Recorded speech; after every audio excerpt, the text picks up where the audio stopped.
homme de Dieu, qu'est-ce qui vous pousse à plancher sur une telle thématique et de quoi est-ce que vous voulez parler exactement?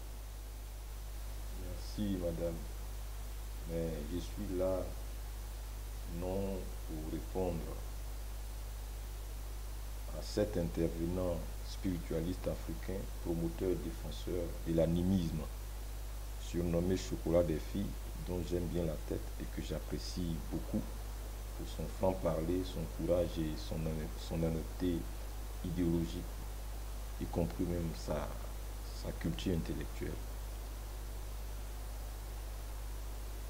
Donc je disais que je ne suis pas là pour lui répondre, ni pour le censurer, mais je suis là pour affirmer notre position et clarifier les choses à l'endroit du corps de Christ relativement à ses propos et à sa ligne idéologique, dont bien des points se heurtent à notre confession de foi qui, pour moi, est absolument péremptoire.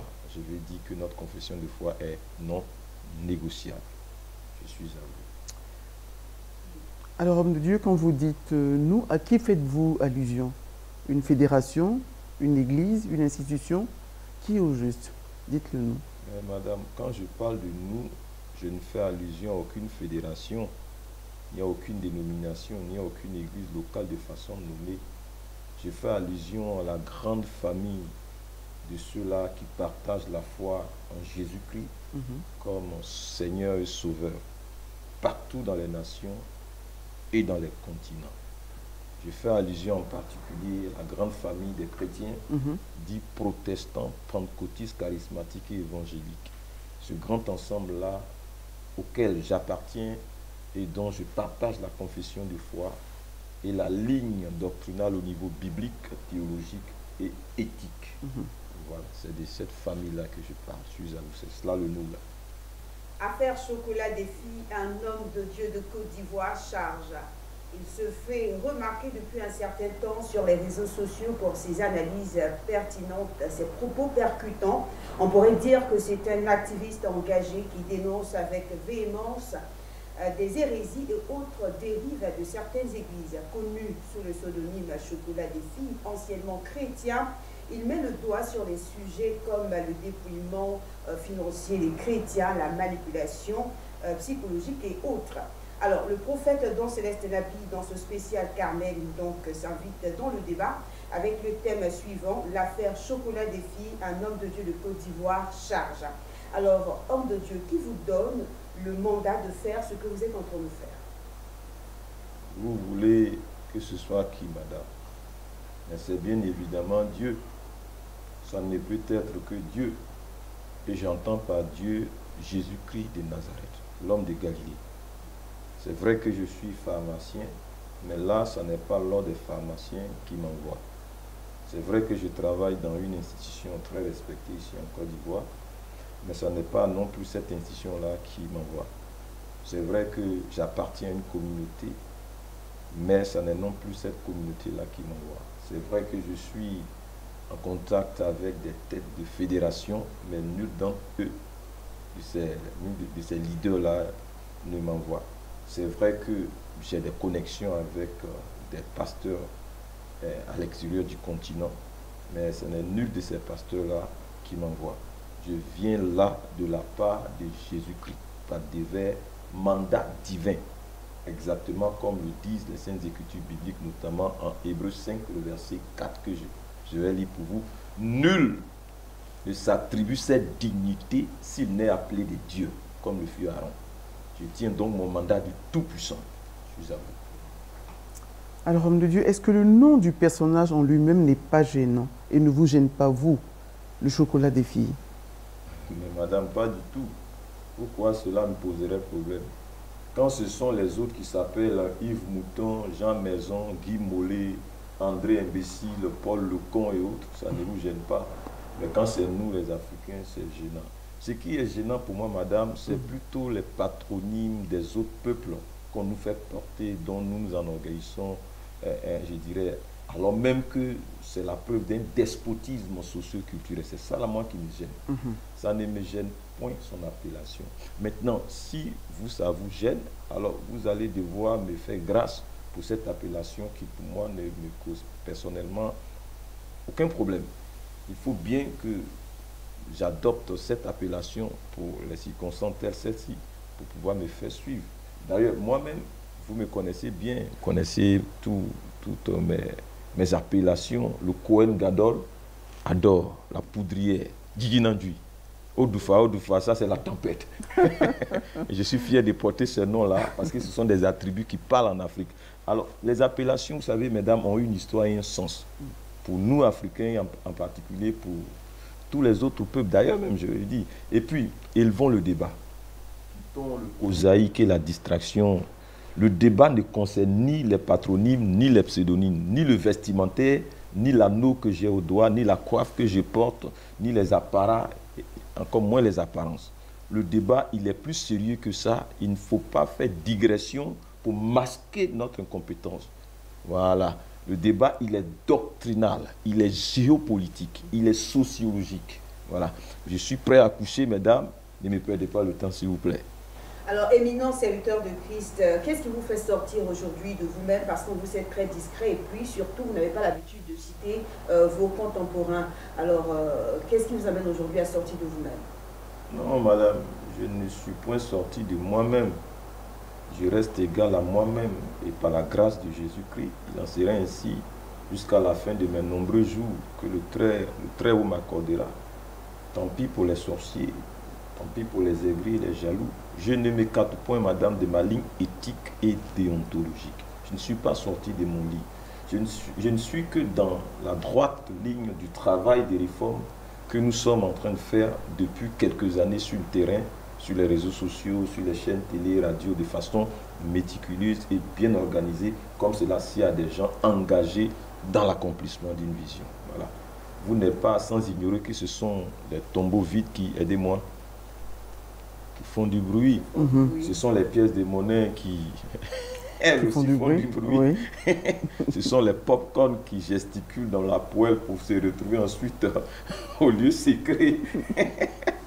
Vous n'êtes pas sans ignorer non plus que ce sont ceux qui ne savent pas, qui font le plus de bruit. Les vrais érudits, mes chers sœurs, ils ne s'agitent pas. Ils sont calmes, sages, humbles et mesurés dans leurs propos. Ils savent que nul n'a la science infuse et ils apprennent toujours et toujours au contact des autres. Je suis à vous. Alors, homme de Dieu, on aimerait bien savoir quels sont les quelques points qu'il a touchés, le chocolat des filles, qui vous imposent de vous exprimer sommairement. Mais plusieurs points. En un, citant Paul dans son épître à Timothée, que je lis pour vous, 1 Timothée 3, verset 1 à 2, cette parole est certaine. Si quelqu'un aspire à la charge d'évêque, il désire une œuvre excellente. Il faut donc que l'évêque soit irréprochable, mari d'une seule femme. Voilà, je vais m'arrêter là, il y a d'autres éléments, mais je vais m'arrêter là. Alors, prenant appui sur cette parole des Saintes Écritures bibliques, cet homme, le chocolat des filles, que je respecte pour son honnêteté idéologique, reproche aux évêques catholiques, aux évêques de l'Église catholique, de vivre et d'officier dans l'irrespect de la Bible, donc d'aller contre les principes bibliques ou l'institution du mariage. Il leur reproche de n'être ni exemple, ni exemplaires dans leur conduite au office dans la mesure où ils ne sont pas mariés.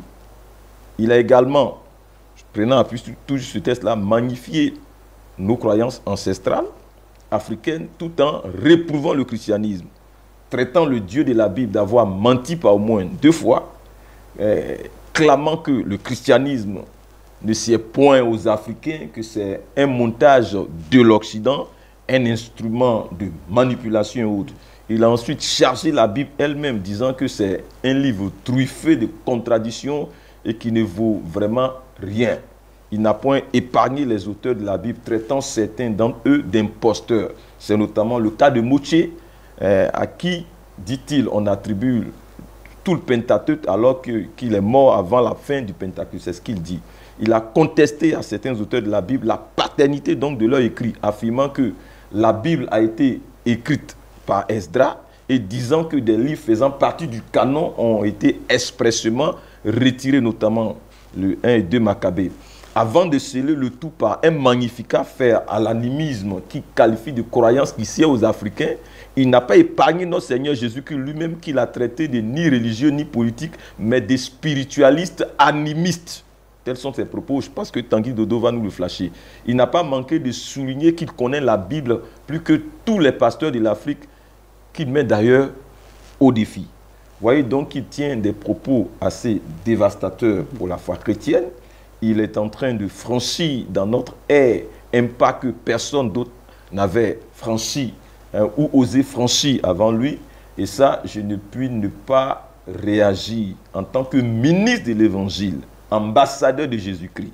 J'ai toujours dit que dans certaines situations comme celle-ci, le silence est à la fois légitimateur et coupable. Paul l'a dit.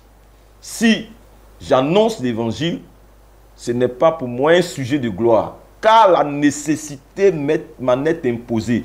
Et malheur à moi si je n'annonce pas l'Évangile. 1 Corinthiens 9, 16.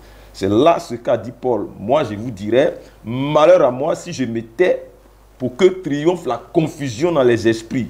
Alors que mandat m'a été donné par Jésus-Christ de donner de la voix. Je suis à vous. Alors, puisqu'il a dit qu'il met tous les pasteurs au défi, je suppose que vous êtes là donc ce soir pour lui donner une réponse.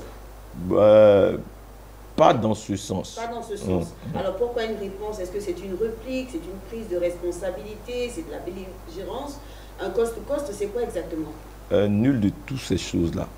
Je dirais que c'est un droit et un devoir de réponse, dans la mesure où il engage, lui, tout le corps de Christ dans ses dires. S'il avait circonscrit ses propos et qu'il ne s'est contenté que de faire la promotion publiciste et idéologique de l'animisme et du culte de nos ancêtres, il ne s'était limité qu'à cela, sans toucher à la foi chrétienne, sans attaquer la déité et la divinité de Jésus-Christ, sans s'attaquer à la crédibilité des saintes écritures bibliques, sans remettre en cause le salut en Christ et par Christ via la nouvelle naissance. S'il n'avait pas fait cela, mais j'aurais passé outre, je ne serais pas là. Pour preuve, avant ses interventions dans ce sens, jamais je n'ai eu affaire à lui. Mais dans la mesure où il s'adresse au christianisme, dans son ensemble, sans distinguer, je ne puis garder le silence.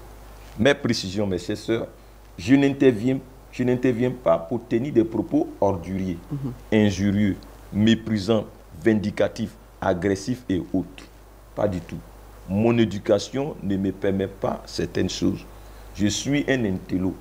Je suis pour l'élégance en toutes choses, principalement en manière.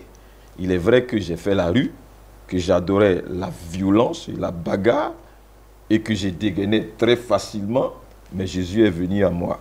Mon appel et ma vocation ne me permettent plus certaines choses. Voilà. J'interviens donc tout juste pour clarifier les choses, élever les équivoques à certains niveaux.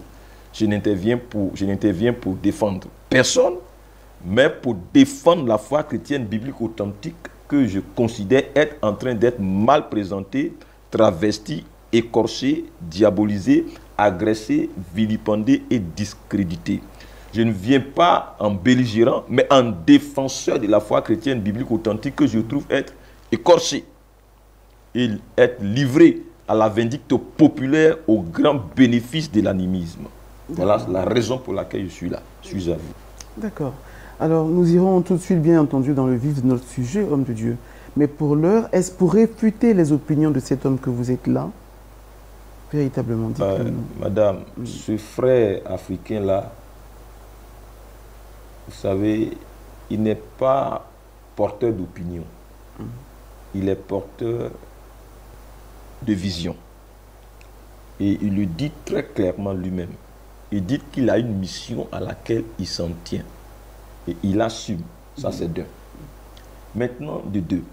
Quand vous me demandez si je viens pour le réfuter, mais écoutez, je vais être très clair et honnête avec vous. Moi, je suis d'accord en très grande partie avec ce promoteur de l'animisme par rapport au travail qu'il fait. J'ai pris même pour lui. Et pourquoi?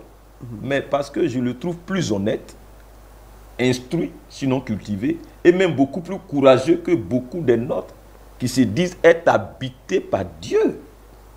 Voilà. Donc je ne viens pas pour ça. Je suis à vous. Alors, donc, dites-nous, qu'est-ce que cela vous fait de voir cet homme-là descendre de grands noms de serviteurs de Dieu, dont des Ivoiriens? Qu'est-ce que cela me fait? Qu'est-ce que cela vous fait? Mais que voulez-vous que ça me fasse? C'est à eux que ça doit faire quelque chose, pas moi. Pas moi. C'est à eux de se défendre. L'âge de l'alliance est défendu tout seul au pays des Philistins jusqu'à revenir en Israël. N'est-ce pas? Le père de Gédéon a dit aux gens qui lui demandaient de leur livrer son fils, dans Juge 6, je vais lire pour voir à partir du verset 29. Il s'est dit l'un à l'autre, qui a fait cela? Et il s'informait et fit les recherches. On leur dit, c'est Gédéon, fils de Joas, qui a fait cela. Au verset 30, il est dit, alors les gens de la ville disent à Joas, c'est-à-dire le père de Gédéon, fais sortir ton fils et qu'il meure, car il a renversé l'autel de Baal et a battu le pieu sacré qui était dessus. Écoutez bien, Joas répondit à tous ceux qui se présentaient à lui, est-ce à vous de prendre parti pour Baal? Est-ce à vous de venir à son secours? Baal est supposé être Dieu. Hein? Voilà. Et puis il dit ensuite, si Baal est Dieu, qui plaide lui-même sa cause, puisqu'on a renversé son autel. Non, vous me parlez des grands noms qu'il est en train de descendre.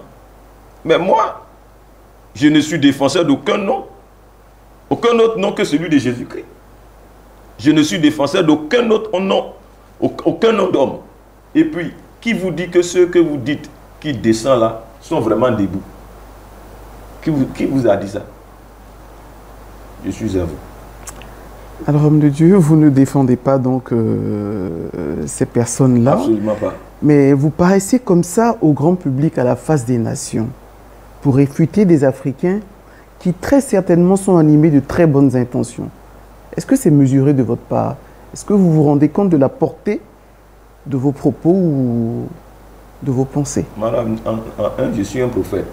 D'accord. Et un prophète lâche, il s'est trompé de vocation. En deux, je ne suis pas un blogueur, ni un cyberactiviste pour le compte de personne. Je ne suis pas non plus un influenceur au sens mondain du terme. Je suis un prophète de Jésus-Christ, au service de Jésus-Christ. Je suis défenseur de la foi chrétienne, de l'évangile de Jésus-Christ. Ceci étant, qu'est-ce qui nous amène à nous exprimer ce jour sur un thème qui va bien au-delà des questions doctrinales, Tout à fait. qui semble, pour vous, m'exposer ou exposer ma tête?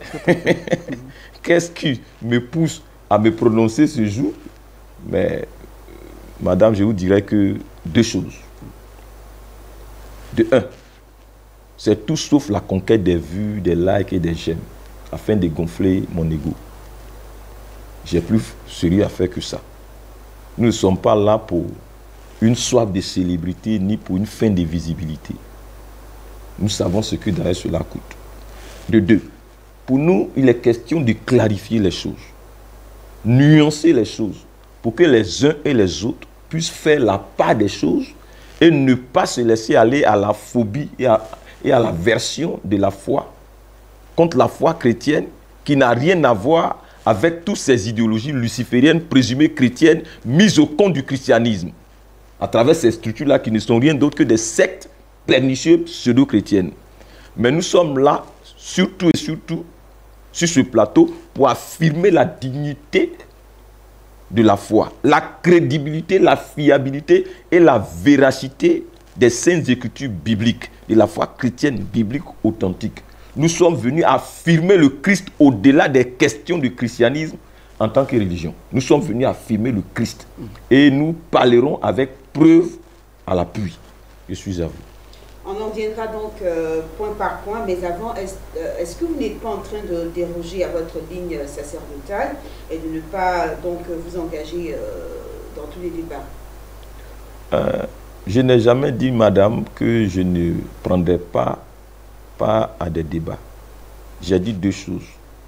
Primo, j'ai dit quand nous, leaders chrétiens ou pasteurs, s'adonner à des débats à la face du monde païen, où ça part dans tous les sens, où les égos exhume l'animal en nous, le monstre en nous, j'ai dit que c'est se donner en spectacle. Et ça ne fait point sérieux. J'ai dit que ce dont l'Église a besoin, ça n'est pas des débats, mais des précisions, des clarifications, des orientations et de l'instruction. Secondo, j'ai dit que nos prédécesseurs, les apôtres de Jésus-Christ, ne faisaient pas des débats ouverts sur les questions sensibles portant sur la foi et l'avenir de l'Église. Ils se retiraient en aparté et tranchaient sous la direction du Saint-Esprit dans la prière.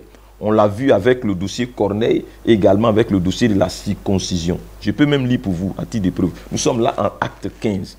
Les apôtres et les anciens, au verset 6, les apôtres et les anciens se réunissent pour examiner cette affaire. Ouais, une grande discussion s'étant engagée, Pierre s'éleva et leur dit, « Hommes frères, vous savez que dès longtemps, etc. » Mais je vais surtout aller au verset 28. Voilà, verset 28. Il a dit, en conclusion, hein, il a paru bon au Saint-Esprit et à nous de ne vous imposer d'autre charge que celui qui est nécessaire. Donc, ils ont tranché, qui a tranché pour eux? Il a paru bon à qui? Il a paru bon à qui? Au Saint-Esprit et à nous. Donc, c'est Dieu d'abord. C'est la position de Dieu d'abord. Pour dire que je ne suis pas radicalement opposé aux discussions. Je ne suis pas un tyran idéologique. Seulement, si je dois prendre part à des débats, ça doit se faire dans un cadre et un environnement sain et bien maîtrisé pour questions d'éducation et de valeurs. La belligérance, la colère, les invectives, les injures et autres ne doivent pas être au rendez-vous. Qu'il y ait des bonnes manières, comme cela, s'il y a des gens habités par l'Esprit de Dieu ayant une conscience. Voilà ce que moi je dis. Voilà, je suis à vous. Alors ça voilà. Allez-y. Voilà. Ça, c'est dans le cadre du contexte, je veux dire, chrétien. Et en dehors de ce cadre, est-ce que vous êtes prêt à répondre à un débat? Aucun souci, madame, ça sera avec plaisir. Pourvu que le domaine de définition soit bien quadrillé. Pourvu qu'on s'accorde sur le support d'information qu'on exploitera. Et enfin, pourvu que les animateurs aient le niveau. Et d'ailleurs, je tiens à vous rassurer qu'en dehors de l'univers chrétien, toutes les fois que la foi chrétienne, la Bible, l'Église de Jésus-Christ, dans ses fondamentaux, le salut en Christ, seront mis au banc des accusés, agressés ou affublés de contre-vérité ou autres, par les incroyants ou des personnes d'une autre croyance, comme ça n'est le cas à présent, je ne pourrais ne pas m'exprimer, je ne pourrais pas me taire. Si ça appelle un débat, ben je vais m'épanouir comme un oiseau dans les airs, comme un aigle au sommet des falaises. Je suis à vous. Alors, Dieu, vous vous exprimez très bien sur ces choses dans le contexte chrétien, hors du contexte chrétien. Qu'est-ce qui vous impose ce droit de réplique? À l'égard du chocolat des filles. Oui. Mais c'est le drapeau de la nation Église et le respect de ses emblèmes. Je les sens être touchés. Et j'en suis indigné. Je le ferai non pas, je suis en train de faire non pas parce que je suis un Zoro, hein, mais parce que c'est un appel, une mission, un devoir d'intervenir. Nous avons reçu mandat pour et en tant que ministre de Jésus-Christ et ambassadeur de l'Évangile. Nous avons reçu un mandat dans ce sens, comme l'a dit Paul en Philippiens 1, verset 7, verset 15 à 18. Il dit, j'ai été établi pour la défense et la confirmation de l'Évangile. Donc, tout comme bien d'autres pasteurs, ben, je suis établi par le Christ pour la défense et la confirmation de l'Évangile. Je suis donc dans mes fonctions, dans mes prérogatives. Si cet homme était chrétien, j'aurais agi autrement. Mais ayant décliné très honnêtement son appartenance animiste et s'en étant pris à ce qui fait l'objet de notre croyance de nature à jeter un discrédit sur la Bible, sur la crédibilité de la Bible, un discrédit sur la foi chrétienne, un discrédit sur la personne de notre Seigneur Jésus-Christ, mais je n'ai pu me taire, madame. Mais je n'ai pas encore fini. Mes précisions, je ne viens point en belligérant, mais en conférencier qui défend avec élégance, respect, manière et courtoisie une position très claire au regard de l'histoire, au regard des Saintes Écritures, biblique. Voilà. D'accord. Allez-y. Justement, avant que vous ne posiez votre question, seriez-vous prêt donc à vous retrouver avec lui sur un plateau télé ou qu'il vienne soit ici ou que vous vous rendiez au Gabon justement pour exposer votre point de vue? Ben, très absolument, ça sera avec plaisir. D'accord. Ouais, cette confrontation-là, ça sera avec plaisir. Moi, je n'irai pas agresser l'animisme parce que c'est son choix, mais je défendrai l'évangile de Jésus-Christ avec maestria. Je suis à vous. D'accord.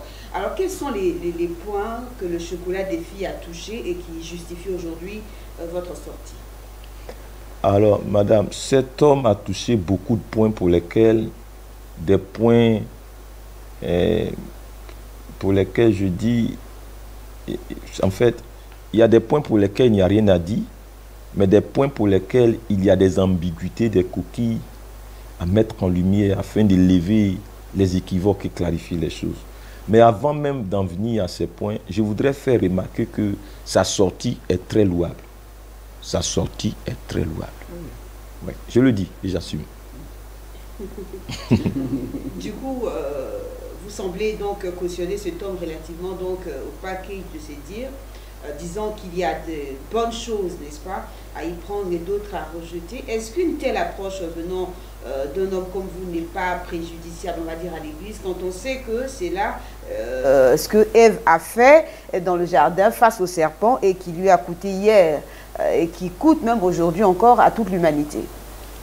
Merci pour cette question. C'est une belle question. Madame, vous savez, d'abord, il est vrai qu'Ève a existé, mais l'histoire d'Ève et du Nahash, le serpent dans le jardin en hébreu, c'est tout un symbolisme. Voilà, c'est tout un symbolisme. Ne pensez pas que lorsque la Bible parle ici, dans ce texte de Genèse 3, du serpent, il s'agit d'un serpent comme ceux que nous avons au champ, les sorokou et autres là. Soyez tout de même un peu sérieux. Non, non, c'est pas les sorokou là, les mambas, c'est pas ça. Ensuite, je tiens à vous souligner que le problème d'Ève, son péché, sa faille, ça n'était point d'avoir écouté le serpent. Vous avez entendu. Mais c'était le fait de ne s'être pas tenu, de ne s'être pas assise et fondée, enracinée exclusivement sur ce que Dieu lui avait laissé comme instruction via son époux. Elle ne devait que s'en tenir qu'à cela. Elle ne devait se fier qu'au commandement de Dieu. Mais qu'est-ce qu'elle a fait? Elle s'est adonnée à du sophisme. C'est-à-dire un raisonnement apparemment logique. Voilà. Elle s'est adonnée à de la philosophie hyperbolique. Elle a fait dire, l'hyperbole c'est une exagération. Elle a fait dire à Dieu ce qu'il n'avait point dit. Elle a menti sans même vraiment s'en rendre compte dans son zèle amer et suicidaire. Elle a fait du syncrétisme couplé à de la fausse doctrine. Parce qu'elle a dit certaines choses que Dieu avait dit, elle a ajouté d'autres choses que Dieu n'avait pas dit. C'est là ce qu'il a emporté. Voilà. Dieu a dit en donnant cet ordre à l'homme. Je vais vous lire ce que Dieu a dit en Genèse 2, verset 16. Dieu a dit, ou même verset 17, il a dit, tu pourras manger de tous les arbres du jardin, mais tu ne mangeras pas de l'arbre de la connaissance du bien et du mal. Car le jour où tu en mangeras, tu mourras. C'est là ce que Dieu a dit. Mais dans sa réponse à elle, au serpent, qu'il interrogeait sur ce que Dieu avait réellement dit, elle a rétorqué que Dieu a dit ceci. Nous mangerons du fruit des arbres du jardin. Mais quant au fruit de l'arbre qui est au milieu du jardin, Dieu a dit, vous n'en mangerez point, et vous n'y toucherez point, de peur que vous mourrez. Dieu n'a pas dit certaines choses dans ça. Ce fut alors la porte d'entrée. Et c'est alors que le serpent va lui dire, il va lui prêcher une autre doctrine, il va lui présenter un tout autre Dieu. En Genèse 3, verset 3 à 4, il est dit, maintenant le serpent va lui dire, vous ne mourrez point.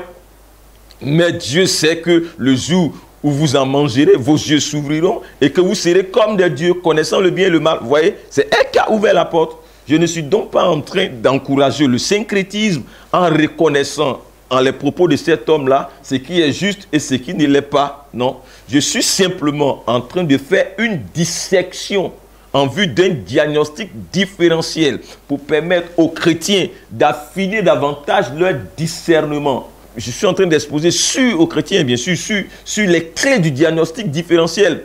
En cette ère où la séduction en matière religieuse est sans précédent, Satan et ses hommes, je sais que vous le savez, Ils ont sorti leur artillerie lourde des dernières générations en matière de perdition des âmes. En tant que leader donc spirituel, il faut travailler à permettre aux chrétiens de davantage être éclairés et s'enraciner dans ce qui est dans la Bible, en discernant l'ivraie du blé, afin de ne même pas permettre à l'ivraie de germer dans leur vie et dans l'expression et le vécu de leur foi. C'est pour cela que je suis là, mes chers sœurs. Je suis à vous. Alors, monsieur, pour rebondir sur vos propos, en quoi la sortie de Chocolat des filles, peut-être vous, quand on sait comment cela descend, détruit le christianisme? Je le répète, madame. Cet homme a fait une sortie très louable et à louer. Et cette sortie-là, je la trouve salutaire. Je la trouve salutaire parce qu'elle met en lumière la carence doctrinale et l'anémie intellectuelle sévère, de même que le manque de culture de nos leaders chrétiens de plus en plus incompétents et dépassés. Je ne vous cacherai pas qu'aujourd'hui, ayant passé tout leur temps à vendre des huiles, des illusions aux chrétiens, de la poudre de perlimpinpin aux autres, nos leaders sont totalement impuissants face au poids des argumentaires de discrédit de la foi chrétienne, tels ceux qu'avance le chocolat des filles, qui d'ailleurs prend plaisir à ridiculiser, à démonter en pièces, tourner en idiots, tout en laminant certains d'entre eux avec leur propre Bible qu'ils ne connaissent même pas. Regardez comment ça fait pitié. Aucune culture. Et ça, je trouve cela pitoyable, triste et déplorable. Je suis à vous. D'accord. À qui la faute alors, homme de Dieu? À qui la faute? À qui la faute? En tout cas, pas à Dieu, encore moins à Satan, ni à ses démons. Satan et ses démons n'ont pas pour vocation d'instruire les leaders chrétiens.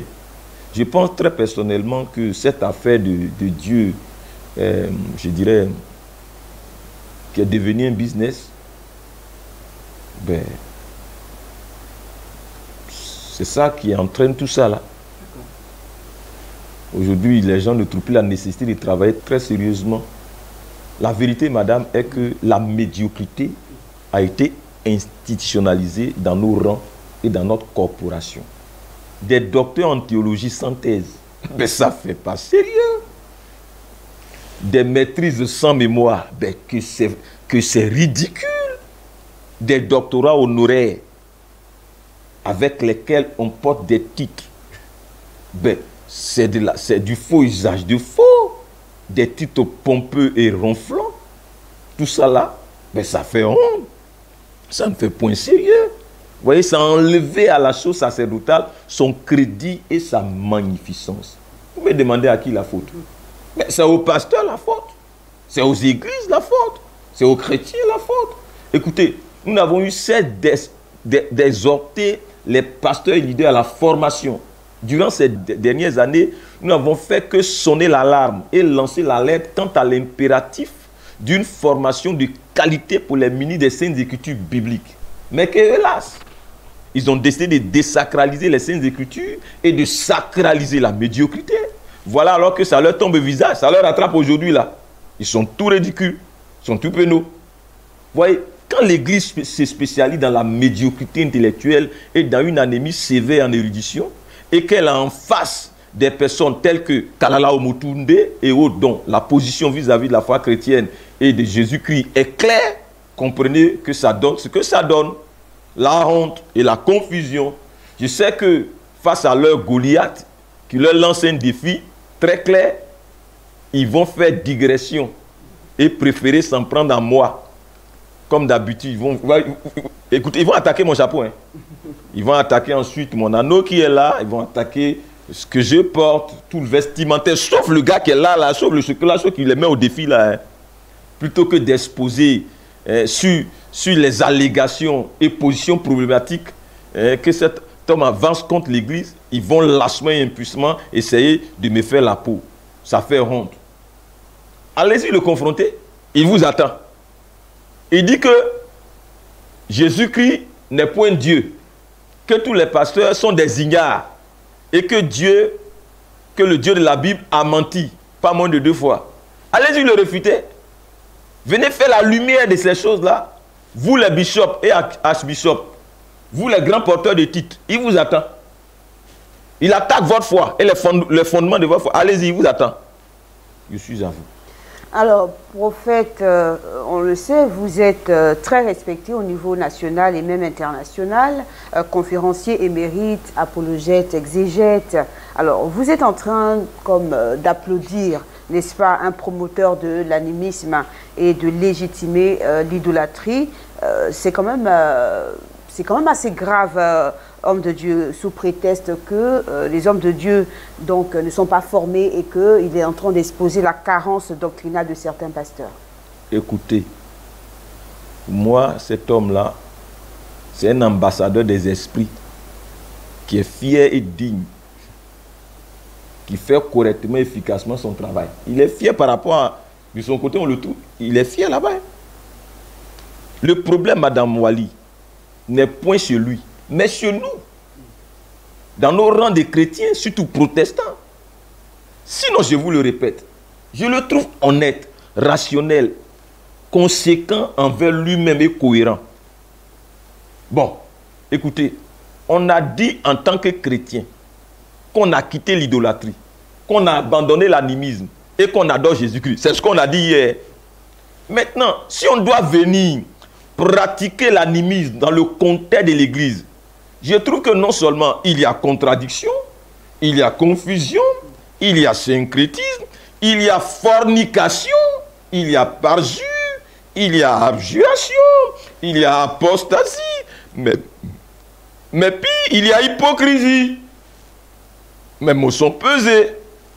S'il faut avoir quitté l'animisme pour revenir le pratiquer sous une autre forme dans l'Église et de façon diluée, pourquoi l'avoir donc quitté? Répondez-moi s'il vous plaît. Et pourquoi ne pas répartir sur le terrain de la pratique du pur animisme, de l'authentique, plutôt que de s'essayer dans les églises? Vous savez quoi? Les chrétiens, les pasteurs et les églises passent leur temps à condamner l'idolâtrie. Alors qu'on voit manifestement et même ostensiblement que dans vos églises, c'est l'animisme qui est en réalité pratiqué. Un animisme habillé, verni aux couleurs du christianisme. Un animisme d'ailleurs désordonné qu'on n'assume pas. Un animisme qui n'a pas de nom. Quelqu'un a dit que l'Afrique est à 50% chrétienne, 50% musulmane et 100% animiste. C'est-à-dire que les uns ils doutent de l'authenticité de notre foi. C'est bien ce qui est, ce qui se passe depuis des siècles pour les uns et des millénaires pour les autres. Et maintenant, si quelqu'un a été suscité par les esprits avec la permission de Dieu, permission en griffe, pour d'un côté secouer l'église et de l'autre côté institutionnaliser, officialiser la chose, et vous maintenant vous criez au loup. Il faut arrêter ça. Mais lui, le chocolat des filles, il est en train d'apprendre aux chrétiens et aux pasteurs comment on devrait adorer et servir Dieu. Comment on devrait faire briller et vendre sa foi. Comment on devrait assumer sa foi. Comment on devrait assumer son appel. Il est en train de vous montrer ce que les chrétiens devraient faire pour leur foi et pour Dieu qu'ils ne font pas. Écoutez, ce que vous ne faites pas ou que vous refusez de faire pour le Christ et avec le Saint-Esprit, c'est ce qu'il est en train de faire excellemment pour les esprits de ses ancêtres. Sinon, c'est un modèle d'un autre monde, de l'autre côté. Voyez que dans nos églises, tout ce qui se fait, tout ce qui se voit et se pratique ne diffère en rien de ce qui est dans l'animisme. Maintenant, vous dites de dire que c'est une église. Mais moi, je vois que ce n'est pas une église, que c'est une case de féticheurs. Hein? Une centrale de combien? Vous dites que ce sont des églises, soit. Mais moi, ça me pose problème. Moi qui ai pratiqué l'animisme à fond, moi qui ai eu des parents idolâtres, mais ça me pose problème. Je vois que c'est bien la même chose que ce que je faisais avant de devenir chrétien. J'ai vu faire, j'ai vu pratiquer, j'ai pratiqué. Je sais ce que c'est. Ce sont les esprits qui le font. C'est ce que la Bible condamne. Mais vous dites que c'est Dieu qui demande ça. Moi, je vois que dans le fond, rien n'a changé, sauf que ça a été dilué. Ça n'est pas le brut, ça n'est pas l'authentique, c'est simplement sous-titré en termes de titration, de dosage, je veux dire, mais que c'est la même chose, la même racine, la même source. Je me rends compte que c'est la même chose et que la seule différence, c'est que ça n'est pas pur. Ce n'est pas le pur, l'original, l'origine, comme on le dit en Côte d'Ivoire ici. Mais vous tentez de me convaincre que c'est la même chose. Mais ça n'est pas du christianisme, ça, ce qu'on voit là. C'est de l'animisme. Et maintenant, quelqu'un a été suscité pour faire proprement le boulot. Quelqu'un a été suscité pour vous ramener et vous remettre dans l'authentique animisme. Vous vous scandalisez. Vous voulez croire au juste. Mais soyez sérieux là. Je suis à vous. Alors, homme de Dieu, nous sommes tout étonnés de vous entendre parler de la sorte. Est-ce que vous vous rendez compte que vous êtes en train d'idéaliser cet homme, finalement? Oui et non.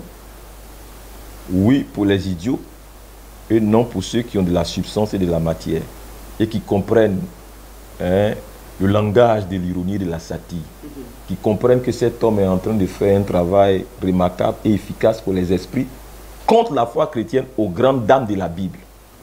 Écoutez, moi je vois cet homme comme Élie qui lance un défi au prophète de Baal. Je dis comme. Seulement lui, il lance un défi aux pasteurs et aux prêtres sur le terrain de la doctrine, de la spiritualité, de la culture, de l'histoire, de la christologie, de la mnématologie, de l'herméneutique, de la sociologie et autres disciplines. C'est un front pluridisciplinaire qui l'ouvre là. C'est un test pour l'Église. Il lance un défi à tous ceux-là qui disent avoir des gonades doctrinales et intellectuelles. Et puis,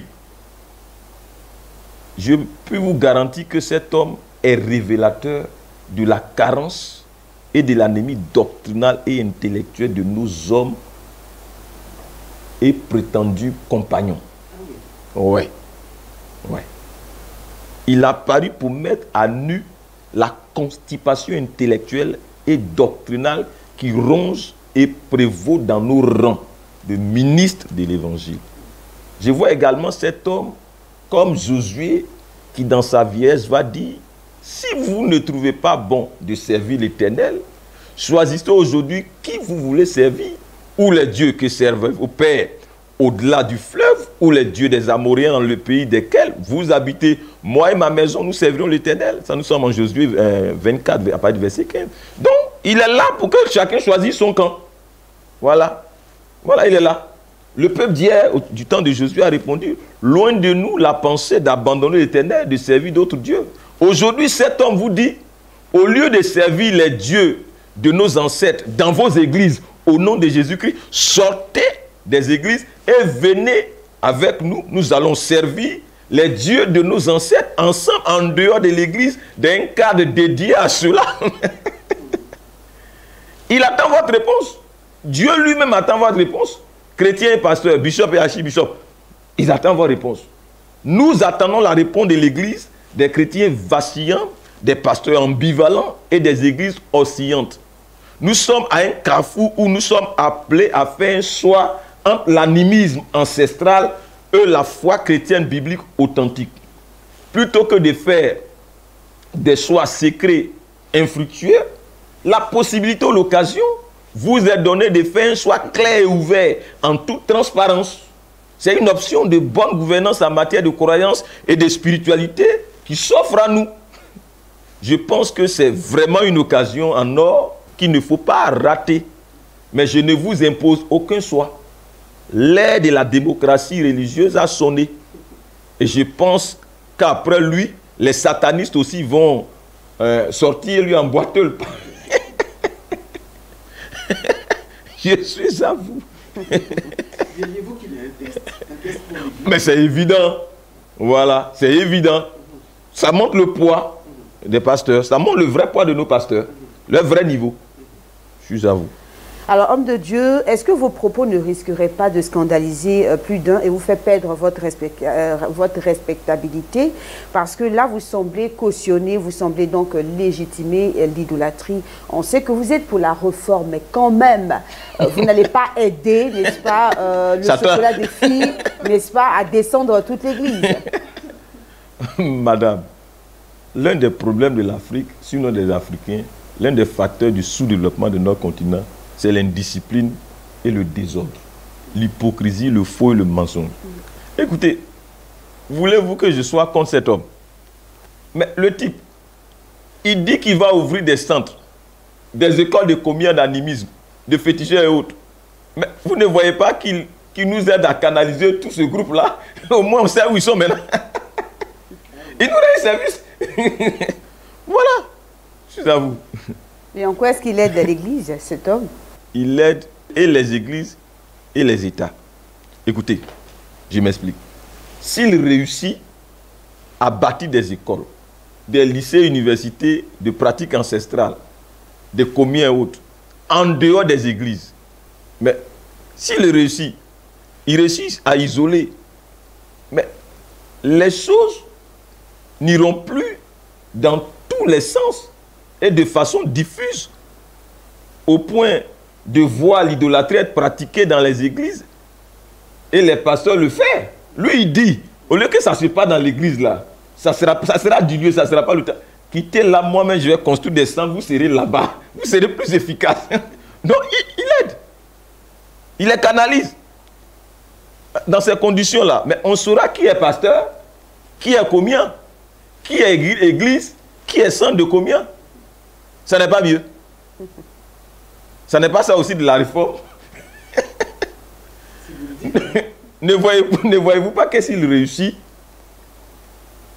on saura dans ces conditions que ici ou là-bas, on pratique l'animisme. Ici, on pratique le Christ. Ici, c'est le Saint-Esprit qui est là. Là-bas, ce sont les esprits des ancêtres qui opèrent. On saura qu'ici, on construit des disciples de Jésus-Christ, mais que là, on forme des communs. On saura qu'ici, on construit des disciples du Christ, mais que là, on forme des féticheurs, on pratique la sorcellerie. Ça sera clair. Les églises vont donc être purifiées et détoxifiées de tous les sorciers féticheurs, commis en costume et cravate, ayant la Bible à main et se faisant passer pour des pasteurs. Est-ce que ça, c'est pas salutaire? N'est-ce pas salutaire, mes chers sœurs? Ne voyez-vous pas que ce que ces grands guides spirituels au titre pompeux n'ont pas réussi? Un homme opérant par les esprits de nos ancêtres est en train de le réussir. Ne voyez-vous pas que s'il le réussit, on aura réglé en partie le problème du désordre, de la confusion entre les communs officiers en position de pasteurs et les communs qui assument. Voilà. Ne voyez-vous pas que s'il le réussit, ces radicaux libres, hybrides, seront canalisés. Voilà. On aura donc des domaines dédiés uniquement à la pratique de l'animisme et des domaines où on communie exclusivement avec le Christ par le Saint-Esprit. On se retrouverait un peu comme aux USA où toute une ville a été dédiée au vice. Je vais parler de Las Vegas, Sin City, voilà. La ville du péché, comme le nom le dit. Tout le monde sait que là-bas, là, si tu vas, là-bas c'est le péché. C'est clair, c'est transparent, c'est bien organisé. Voilà. Comme les Occidentaux, ils font tout à perfection. Là-bas, c'est bien organisé. Et puis, en termes d'avantages, ça n'est pas tout. Si cet homme parvient à ouvrir ces écoles de communs, de sorciers, de féticheurs et autres, mais au moins, c'est que les élèves et étudiants en sorcellerie et fétichisme sauront comment travailler avec les démons sans se nuire à eux-mêmes, sans s'autodétruire. Voilà, il y aura une sorte de modernisation de la chose. Il y aura un renforcement des capacités et une systématisation maîtrisée de la taxonomie des esprits. On sortira de l'archaïque. La chose sera professionnalisée. Mais ça aussi, ça pourrait être appelé développement. Écoutez, lui, il est en train de travailler vaillamment pour le compte de son Dieu, de sa croyance. Qu'ai-je à lui reprocher? Il s'en est pris au nôtre, c'est tout. Sinon, lui, il bosse excellemment pour son camp. Alors que bien de ceux qui se disent des nôtres, eux, font totalement le contraire. Vous savez, quand nos propres parents, écoutez-moi bien dans ce que je vais vous dire, quand nos propres parents seront dans les fédérations, ordres et syndicats de sorciers agréés, mais on comprendra alors que le temps est venu d'arrêter de prêcher ces conneries dans l'évangile de la prospérité, plutôt que de prêcher le message du salut et de la puissance de l'évangile. Pendant qu'on y est, confidence, j'ai entendu l'un de ces clowns bêtisiers en train de raconter que tu ne peux connaître Dieu quand tu es pauvre et que tu ne connaîtras Dieu que lorsque tu seras riche. Regardez un tel niveau de stupidité, d'inculture, d'ânerie, de sottise. Comment peut-on se tenir en public pour tenir de tels propos dans un temple? Alors même que le Seigneur Jésus, que lui-même a plébiscité la foi de cet homme-là, Lazare, en Luc 16. Lazare dit le pauvre, qui a eu le privilège d'être admis dans le sein d'Abraham. Pendant que le Christ affirme et béatifie la foi de cet homme, qu'il affiche comme un paragon, c'est-à-dire un idéal, lui, il vient lier le salut à la condition sociale, à la richesse, au sou, à l'argent. Regardez ce Balaam-là, ça fait vraiment pitié, c'est pitoyable. C'est justement aussi cela que le chocolat des filles est en train de condamner, à juste d'ailleurs. Je suis à vous. Il prête le flanc, le monsieur il parle et puis maintenant vous trouvez que moi je le cautionne. Je suis à vous. On y reviendra certainement dans un autre numéro. Mais je n'ai pas fui, je suis là. C'est clair. Affaire chocolat des filles, un homme de Dieu de Côte d'Ivoire, charge, homme de Dieu. On reviendra la semaine prochaine pour, on va dire, traiter en profondeur tous les propos. Oui, voilà. Je vais prendre ces propos-là, un par un pour les disséquer, pour ne pas. Je n'ai pas fait le débat. Voilà. Merci à vous. Mais avant d'aller vouloir balayer la maison de l'autre, que c'est ça là, pour regarder très bien ce qu'on a fait. D'accord. Merci infiniment, homme de Dieu. Pasteur Praise, merci. Voilà, affaire chocolat des filles, un homme de Dieu de Côte d'Ivoire, charge. On y reviendra dans un prochain numéro. Shalom.